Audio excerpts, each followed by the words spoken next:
আমি ওনারা যদি আমাকে মারিয়ে ফেলে জীবন দিয়ে প্রস্তুত। আমি আওয়ামী লীগকে ভয় করি, এদেরকে ভয় করবো? সেই গাছে হাসিনাকে আমি ভয় করি নাই, আমি এদেরকে ভয় করবো?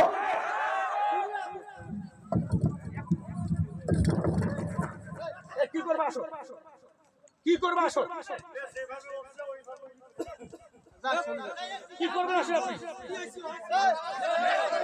আসেন না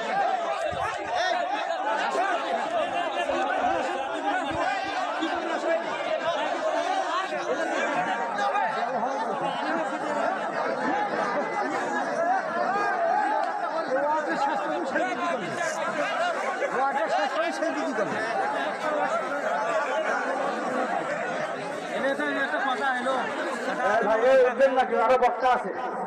এতদিন আওয়ামী লীগ এমন কাজ করে নাই, এতদিন সহিংস এমন কাজ করে নাই। তুমি ডাকতেছো বক্তাকে মারবো?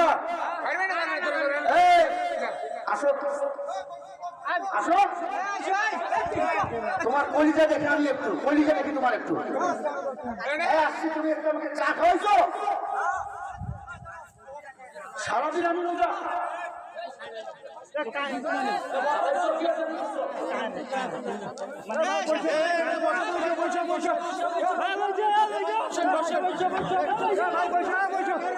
কেউ কেউ বলছে এটা মেজর ডালিম না, তোমার খালু ওইটা। কয় মেজর ডালিম কবে মারা গেছে? না না, আল্লাহর বান্দা মেজর ডালিম এখনো বেঁচে আছে, বড় ভালো ভালো কথা বলেছে। কয় আমার বাংলাদেশে মুজিবুর রহমানকে জাতির পিতাও বানা হয়েছে, আমি মানি জাতির পিতা একজন ইব্রাহিম খলিলুল্লাহ। একটু বলেন মুসলমানের জাতির পিতার নাম কি? সবাই বলেন মিল্লাত আবিকুম ইব্রাহিম হুয়া সাম্মাকুমুল মুসলিমিন। আল্লাহু আকবার। ও মুসলমান ইমানদার, এটা দিয়ে আবার সেই চক্রান্ত শুরু হয়ে গেছে। এটা মেজর ডালিম না, কে তোমার খালু হয়, তোমার আব্বা হয়। আরে বেটা, ইনি হচ্ছিলেন বাংলাদেশের প্রধান স্বাধীনতার ঘোষক।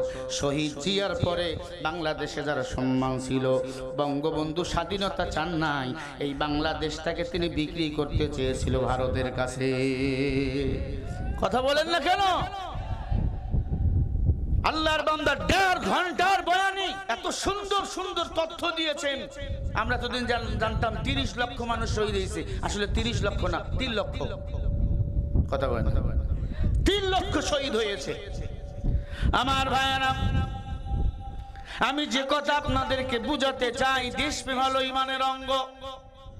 দেশের পক্ষে একটা দল আছে, দেশের পক্ষে বিপক্ষে আর একটা দল আছে।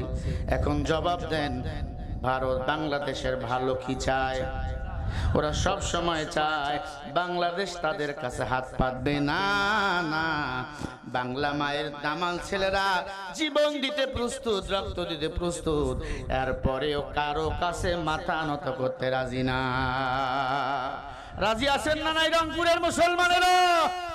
কারা কারা রাজি আছেন? দুহাত তুলে দেখো। নারে তাকবীর। নাস্তি ঘটানে পাঞ্জাব দিন ইসলাম জিন্দাবাদ, নাস্তি ঘটানে পাঞ্জাব দিন ইসলাম জিন্দাবাদ, কোটি বানে একই আওয়াজ।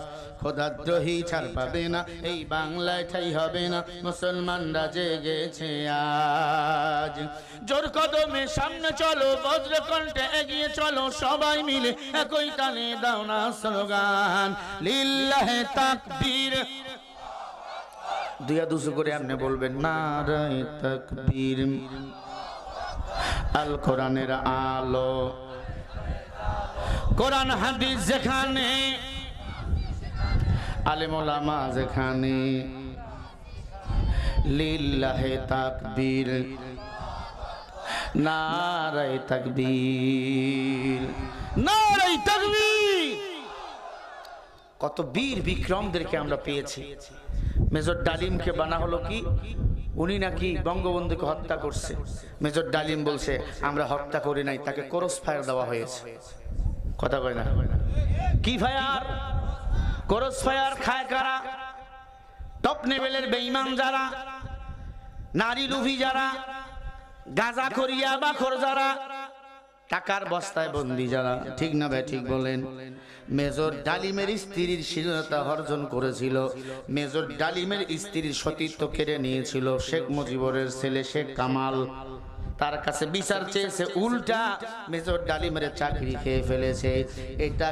এটাকে কেন্দ্র করে কিছু সেনাবাহিনী তাকে ক্রস ফায়ার দিয়েছে, কারণ তিনি তলে তলে ভারতের কাছে বাংলাদেশ বিক্রি করাবার ষড়যন্ত্র করতেছিল। আমাদের সেনাবাহিনীর মধ্যে বলেন দেশপ্রেমওয়ালা সেনাবাহিনী আছে না নাই? সবাই গুলি করেছে, আমার বাংলাদেশের সেনাবাহিনী গুলি চালায় নাই, ঠিক কিনা?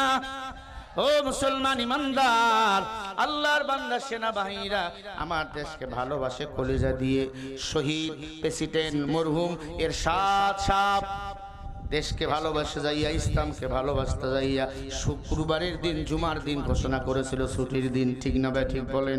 আল্লাহর বান্দা যত মসজিদ মাদ্রাসার কারেন্ট বিলগুলোকে মওকুফ করে দিয়েছিল। আল্লাহু আকবার। এমন দেশপ্রেমওয়ালা সেনাবাহিনী বাংলাদেশে ছিল, আজও আছে, কিয়ামত পর্যন্ত থাকবে।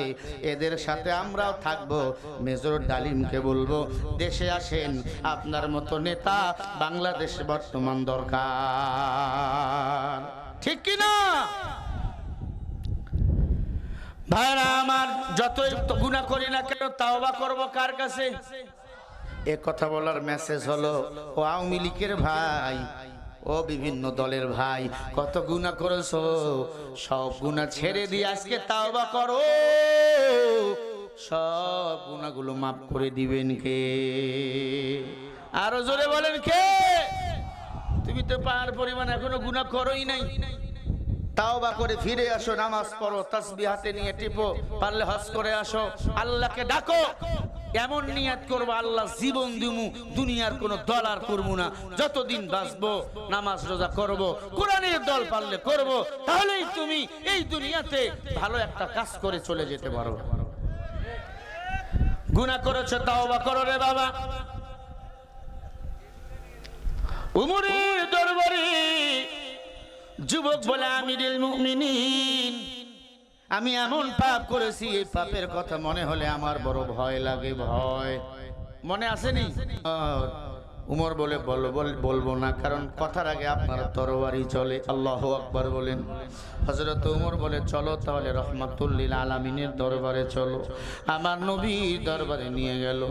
যুবক আমার নবীর দরবারে গিয়া নবীকে সালাম দিল। সালাম, চোখের পানি ছেড়ে বলে, পয়গম্বর, আমি একটা গুনাহগার পাপিষ্ঠ যুবক, আমি এমন পাপ করেছি, এই পাপের কথা শুনলে আপনি আমাকে তাড়াইয়া দিবেন। ও মায়ার নবী গো, এই পাপের কথা কাউকে বলতে পারি না, আপনাকে বললাম, কারণ আমার এলাকায় একটা কবরস্থান আছে, ওই কবরস্থানে যত মানুষকে দাফন করা হয়, আমি সব মরা মানুষের কাপনের কাপড় চুরি করে বাজারে বিক্রি করি। এক কথা, আমি হলাম কাপন চোরা। পয়গম্বর, একটা মানুষের মরণের পর প্রধান সম্পদ হলো 3 টুকরা, পুরুষের জন্য 3 টুকরা কাপড়, মহিলাদের জন্য কয় টুকরা কাপড়? 5টা। পুরুষদের জন্য কয়টা? 3টা। নবী গো, সেই কাপনের কাপড় নারী হোক পুরুষ হোক আমি চুরি করে বাজারে বিক্রি করি। আল্লাহর পয়গম্বর, এই পাপকে আল্লাহ কখনো ক্ষমা করবে? নবী বলে, যুবক বলো, আর কিছু কি করেছো? বলে, হ্যাঁ, মদিনার একটা সুন্দরী মেয়ে, 20 বছরের যুবতী, বিয়ে পর্যন্ত হয় না, হঠাৎ করে আল্লাহর বান্দির মরণ হয়ে গেছে। আল্লাহর বান্দির লাশটা কবরের মধ্যে আপনজনরা দাফন করে আসলে, আরে পয়গম্বর, আমি সেই কবরের মধ্যে খনন করে ঢুকে যাই, আমি তার মুখটা, কাপনের কাপড় সরাই, মুখটা দেখি এত সুন্দর, আমি কাপনের কাপড় খুলে একবারে ব্যাগের মধ্যে নিয়ে নিলাম। আমি কাপনের কাপড় খুলে তার লাশের নগ্ন শরীরের মধ্যে তাকাইলাম, আমার লোভ হয়ে গেল, লাশের সাথে আমি জিনা করা শুরু করে দিলাম। জোরে বলেন নাউজুবিল্লাহ। এ পয়গম্বর, আমি লাশের সাথে যখন জিনা করা শুরু করে দিলাম, আল্লাহর নবী গো,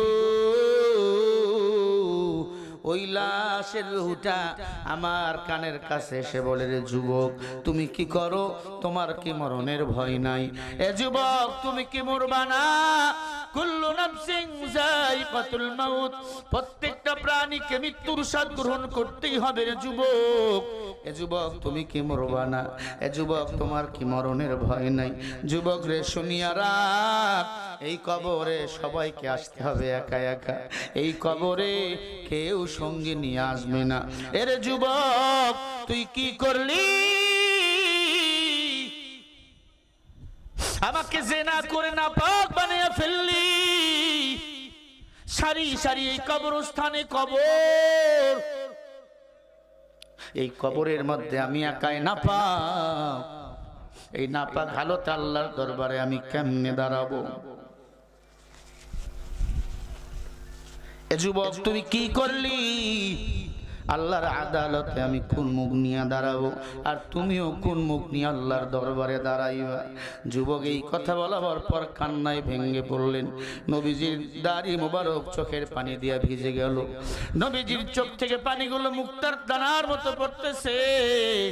আল্লাহ নবী ডাক দিয়ে বলে, রে যুবক আমি নবীর দরবার ছাড়, এখান থেকে ভেগে যা। তোর মতো কপাল পোড়াকে আমি রহমাতুল লিল আলামিন দেখতে চাই না।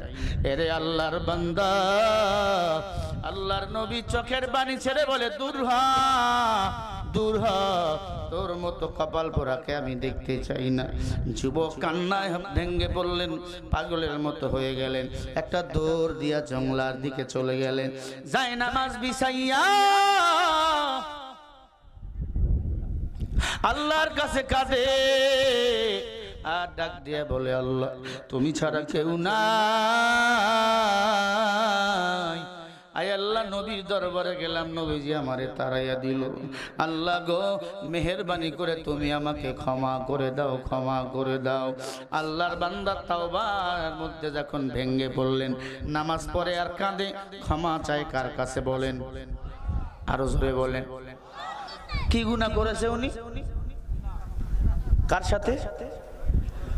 লাশের সাথে জিনা করেছেন। আল্লাহ তাআলা সাথে সাথে আয়াত নাযিল করেন সূরা ফুরকানের ৭০ নম্বর আয়াত।